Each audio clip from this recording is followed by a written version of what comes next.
Maayong adlaw sa tuwang tanan mga chuy. For today's video kay naa atay client nga nagpatato sa tuwa sa bagtak and then nagpa-customize siya sa tuwa ug iyahang sariling design. And then iyahang gipa-customize sa tuwa nya gipabutangan niya og portrait sa iyahang mama. Bali iyahang gidedicate ang iyahang tattoo mga chuy sa iyang mama nga namatay bag-o lang mga chuy. So ato na dayon gipapilit mga chuy gamit ato ang Anchor nga stencil staff. Ug sa kani nga video mga chuy makita po ninyo tanan kung giunsa nako siya pag-process gikan sa sugod hantod sa mahuman ang ato ang piece nga gikamada. Ug dili po basta-basta atong portrait nga gikamada siya ha mga chuy kay perte nang gamaya. Pero kere lang gyapon nato na unya ginahinayan na nako og tawod ang iyang stencil kay para dili mabungkag nga ato ang stencil nga gibutang sa tong client mga chuy. So makita nyo karon nga limpyo kay ato ang pagbutang sa ato ang stencil no. O nang careful jud kay kung magtawod og stencil mga chuy kay para dili ma-damage ang ato ang stencil unya dili na pud ta mo balik sa sugod. O gusto po ni client to na makolora nato ang iyang gusto nga background sa portrait siyang mama kay para nindot daw tanawon. So ako na pud siyang gidungagan og color kay para mas kapag siya tanawon mga chuy. Silbi wala kay nako gisundog ang katong ihandaan nga design kay mas gusto nako nga madungagan pa nako og mabuhi pa og sakto ang iyahang background. Og makita pud ninyo kung giunsa nako pag-anamanam og process ang kaning iyahang portrait nga perti nang gamaya mga chuy. Og ang kadako pud aning ulo sa portrait mga chuy no kay murag 5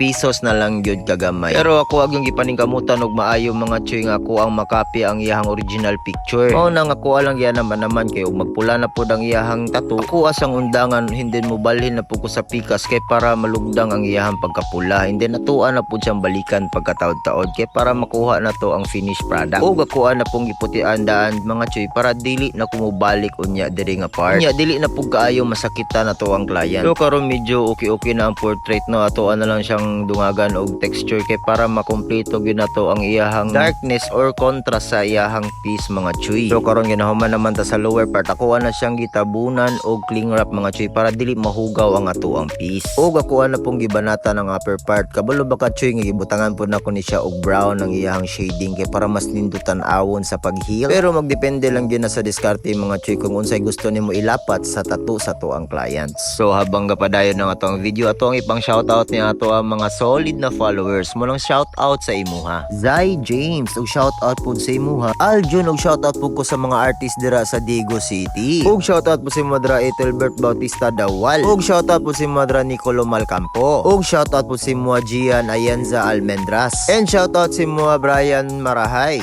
Og mao na niyang final piece nga atong nakamada mga chino. Sa mga gusto mag-inquire i-PM lang ninyo sa Ink Digger Tattoo og pwede ra pud ko ninyo ma-PM sa kuang personal Facebook account. And ang amuang shop nara located sa J. Rizal Street, Davao City mga chuy. Ink Digger Tattoo. Og available pa ang akuang slot karong adlaw mga chuy hantod April 24. So sa pa may gihulat ninyo i-PM lang ko ninyo kay abte kita maka-reply sa inyo. Wow nya diri na lang kutob atong video. Daghan kay salamat sa inyo ang tanan. See you sa next video.